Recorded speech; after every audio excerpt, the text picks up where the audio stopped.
Hey guys, AuspiciousAussie here, and welcome to episode 76 of the San Marino Challenge. And this episode is the UEFA Champions League final against Hertha BSC, or Hertha Berlin, who are the current holders of the Champions League as well from last season. And they knocked us out last season on away goals. It was 0-0 in the first leg, and then 1-1 in the second leg last season. And here we are today, have a chance to actually get a bit of revenge and our first ever Champions League trophy. It's going to be a massive episode. In terms of Serie A, we finished on 91 points, lost only 3 games this season. And if I go over the recent fixtures since the last episode, we managed to beat Udinese 4-0. Britos with a brace, Vitek and Sokolik on the score sheet there. And then disappointingly, we lost against Parma 1-0 away from home. And actually, Albani picked up an injury in this game. He's out for 4 weeks. And basically, we're going to be without Albani and Champalat for this Champions League final, which is really scary. And we'll go into the lineup, and I'll show you how we're gonna approach things at the moment. As you can see up front, we're gonna have to go with Pugh, who is the 19-year-old striker. He was born in Belgium, but he's got Italian nationality as well. To be fair, he's a pretty good player. He's almost at the level of Champalat, I would say. Whereas Albani's kind of surpassed both of them a little bit, in my opinion. But yeah, they're both out injured. Champalat's out for, I think, 6 weeks or something like that. So, yeah, not great. I actually think I want to change Nolascoin for Novi. And we'll just do that. Yeah. I think that's a better option. So yeah, Ingvarsen's going to start in goals. Going to go with Yusufi at right back. Cervellini and Sabir as our 2 centre-backs. Worth noting that Ivan is on the bench. He just recovered from that long-term injury. Then we've got Michelotti at left back, Formato on the left wing, Vitek on the right wing.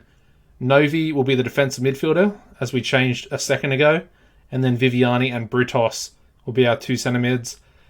Like I said, Pugh up front, a little bit nervous. He's not even match fit either, which is a bit of a concern. Although, if you look at his average rating and his goals, he's got 4 goals, 7.8 average rating for the games that he has played. We've actually got a 12-man bench today, which is good. So the bench is going to be Bernardi, Vicini, Nesic, Nolascoin, Sokolik, Ferretti, Schmidt, Squizzato, Benassi, Ivan, and Marcio. We have no backup striker on the bench. That scares me. It definitely scares me. It's worth noting that our other 2 youth team strikers are both injured at the moment as well. I'm going to tell the boys they deserve to win the trophy. All right, that's a pretty good reaction from them. I'm happy with that. Come on, boys, let's do it. Whew. All right. This would be my first Champions League on FM19. I never won it with Bilbao. Come on, boys. Formato to Pugh. Britos. Oh my god, what is he doing? That was a golden opportunity. Why didn't he just smash it? Oh, that's really frustrating. That is super frustrating. Should be 1-0. And now Hertha playing out from the back. We do manage to get the ball back. Cervellini, Yusufi. Now we're playing with it at the back. And we go all the way back to Ingvarsen. Kind of makes me nervous when we play out from the back like that. Pugh. Shoot! And he scores! The 19-year-old. Scores the opening goal in the Champions League final. It was fate. It's meant to be. It's meant to be. Both first team strikers are out. Alright, really quick. We're going to ease all yellow cards off as soon as possible. Man, I would freak out if we got a red card. Alright, we're 1-0 up. Come on, boys. Hertha are bringing the ball forward. Appears to be their highlight, although they play a nothing ball. Yusufi, don't play around with the ball at the back like that. Vitek. Pew's unmarked. Plays it over. Viviani. Vitek! Yes! 2-0. Don't be offside. Don't be offside. Oh, he's offside. Oh, that's so frustrating. That is so frustrating. I thought it was 2-0. Damn it. Come on. We're playing so well at the moment. As we're approaching half-time. Oh, and they got an equaliser. Pretty much half-time, and they've got a goal back, 1-1. I mean, they didn't even look likely. It was just off a free kick. And we go into the break, 1-1. Damn it. It should be 2-0 for us, not 1-1. Damn it. Alright, well, I'm not happy with that first half. Conceding at the end there. It's not really good enough, is it? Alright, I might encourage them. Just, they don't look very, very fired up at the moment. And it's the Champions League final. Come on. Let's play a silly nothing long ball. And then Hertha are just going to come forward and attack here, probably. Come on, boys. Win the ball back. Alright, we've got the ball. Michelotti to Formato. Worth noting that Formato actually won Serie A Player of the Year. And he's stolen the ball back there. Breaking forward. Pew again. And he scores. Oh my god. He's got a brace. He's only 19 and he's third choice striker. 2-1 to San Marino. Oh my god. Are we about to win the Champions League? Novi. Oh, it's off the crossbar. I mean, we're having good chances. We need to put another goal in the back of the net. And we do just that. Cervellini off the corner. Bit of a ricochet off the goalkeeper there, but we'll take it. Cervellini gets a goal in the Champions League final. And of course, he is half San Marinese, which is a pretty cool thing to see. You know, a player that was born... What did I just click on that? A player that was born in San Marino has just scored in the Champions League final. That's a pretty crazy thing to see. Especially so early on in the series. I mean, obviously, you would like to think that if Albani was playing, he would probably score a goal. Hertha in behind. Good defending. Can we clear it away again? Oh, it's a penalty. Yusufi has given away a penalty. Absolute plonker. And it's saved. Ingvarsson. Absolute legend of the club. Been with us since Serie B. And he's just pulled out the biggest save I've ever seen in a season. And boys, we're very, very close to winning the Champions League final. Stoppage time. We do have the ball, although we've just given it away through Brutos.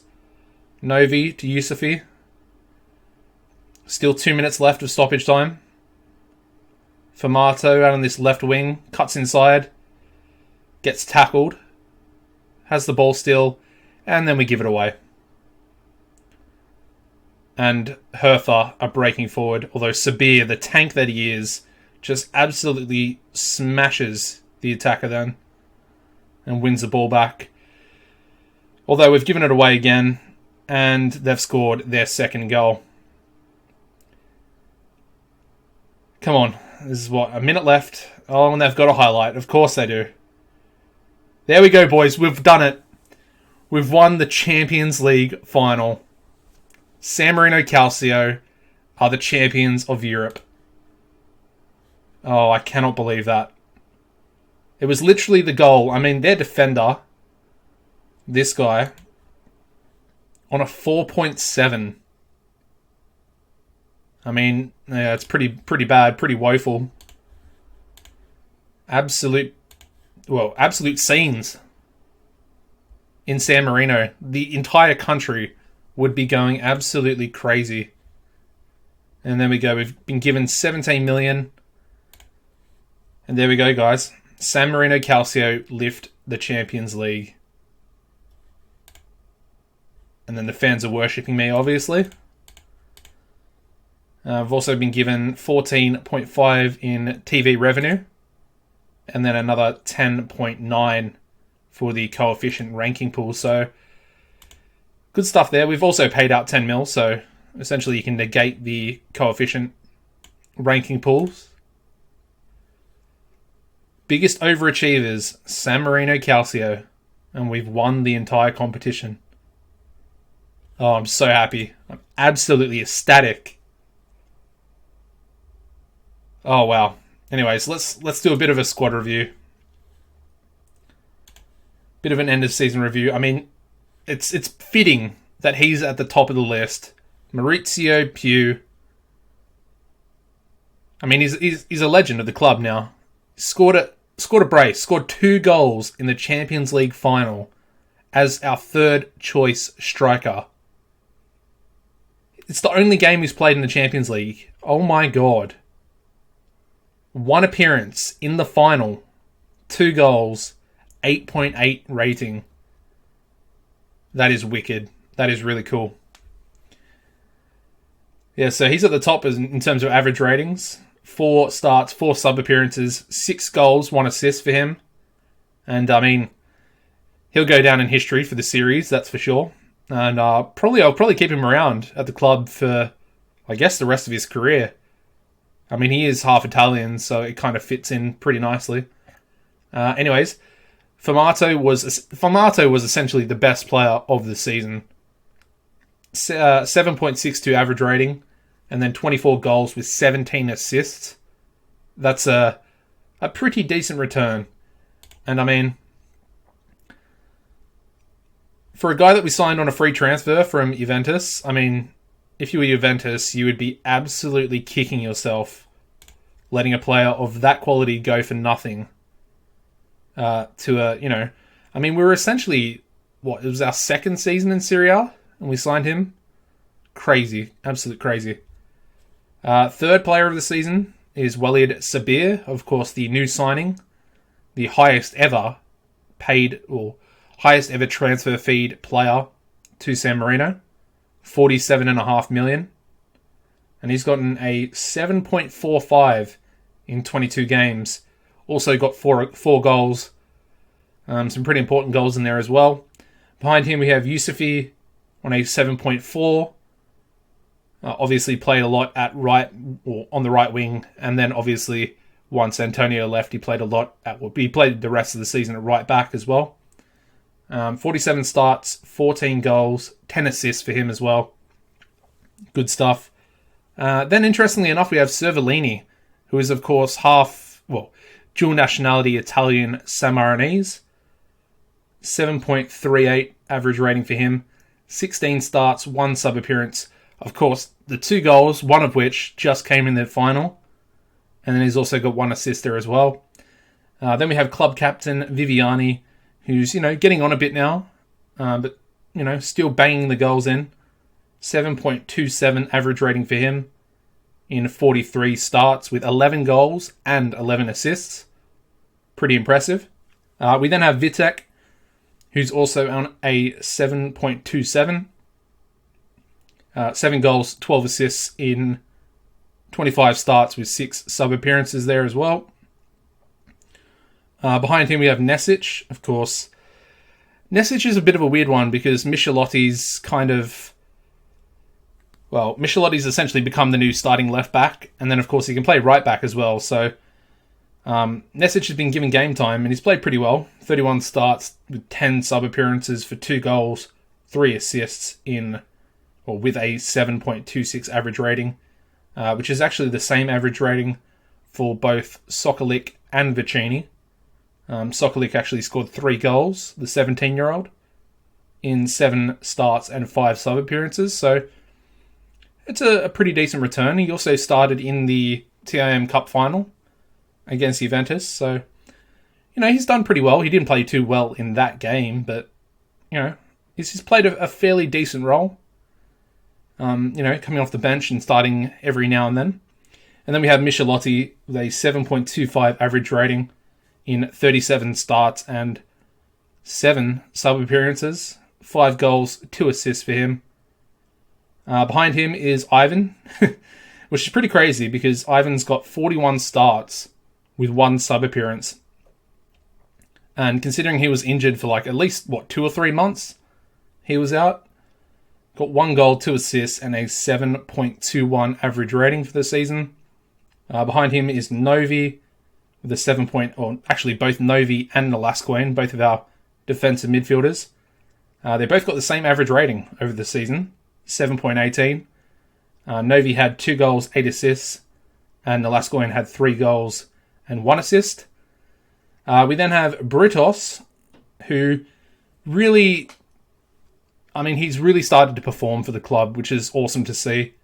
Probably going to have to give him a new contract because his contract does run out fairly soon. I think in 1 or 2 seasons. I think it's 2 seasons. He's only on 14k a week or something like that, 24k. He might be on 24k. But he wants 160k per week now. So it's a similar sort of thing that's happened to Albani. Of course, he's valued at 36 mil. And he's on 8k per week or 11k per week or something really small.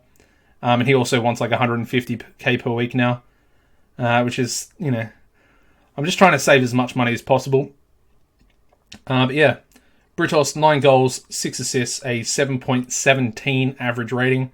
And then behind him we have Albani with 21 starts, 15 sub-appearances for 10 goals, 4 assists, and a 7.16 average rating for the season. And then behind him, the last player we'll go over, Mustafa Chanpalat, with 33 starts, 4 sub-appearances, 4 sub-appearances for him, and 11 goals and 7 assists, a 7.09 average rating. Actually, we'll go over one more player. He deserves it. Ingvarsson, 57 starts. I'm pretty sure he might have missed 1 game. I can't remember correctly, but he might have missed 1 game. And he's got a 6.96, which is a pretty decent rating, over 57 games for a goalkeeper. So yeah, I'm quite happy with that. And that's pretty much it, guys. In terms of the national team, we did play a couple of friendlies. As you can see, we beat Liechtenstein 3-0. Cervellini on the score sheet there, a different Cervellini. And then we have Miracini, who is our left winger, one of our left wingers. He's got a bit of pace, so he's not too bad. And then Micheloni, of course, probably the leading goal scorer for the country at the moment with 6 goals. He was also on that score sheet there. And then we managed a 1-1 draw against the Faroe Islands. Again, different Cervellini to the one that scored in the final of the Champions League. But yeah, he opened the scoring here, and then Vicini scored an own goal and basically cost us the win there. In terms of our Nations League group, I think it's exactly the same as the previous one that we had. Andorra, Armenia, and Montenegro. But I feel like this time we can I feel like we could top the group. Montenegro are the biggest opponents in the group for us, that's for sure. But even still, I think we have enough about us to actually top the group. Andorra, they're pretty woeful. They're ranked 202 in the world. Armenia, I think they're around our sort of level, our rank. And then Montenegro, they're pretty high, I think, 50-something. 95th. Okay, that's not as good as I thought it was, to be fair. But they do have some good players. This guy's a pretty good right winger. I was actually looking at signing him in January. But yeah, that's pretty much going to wrap this episode up, guys. Thank you very much for watching. We won the Champions League final. I'm so happy, so proud. And it just goes to show just how successful this series is. has been, and hopefully will be going into the future. Of course, the goal is to win the World Cup. And well, to be fair, we're still a very, very long way away from achieving that. The national team has taken a step up. We're starting to become, I think a lot of the players are developing, and we're starting to become a somewhat average team, whereas, before we were pretty dreadful. But yeah, it's positive. It's positive. We've got a new striker for the national team as well. Hopefully he develops. And then, it's only a matter of time before a lot of our dual nationality players surpass the youth team age for Italy. And hopefully a lot of them will decide to come and play for San Marino. Obviously, I'm still trying to improve the rank. That will help a lot because, we need to improve the stature in order to get those dual nationality players to come over. But yeah, I'm looking forward to it. It's going to be really good. And yeah, onwards and upwards. I mean, we've got to try and retain the Champions League next season. Anyways, if you could drop the video a like, it'd be much appreciated, guys. Subscribe as well if you haven't already. That should keep you up to date. Well, if you hit the notification bell, it should keep you up to date with all the episodes coming out in the future. And apart from that, guys, take it easy and goodbye.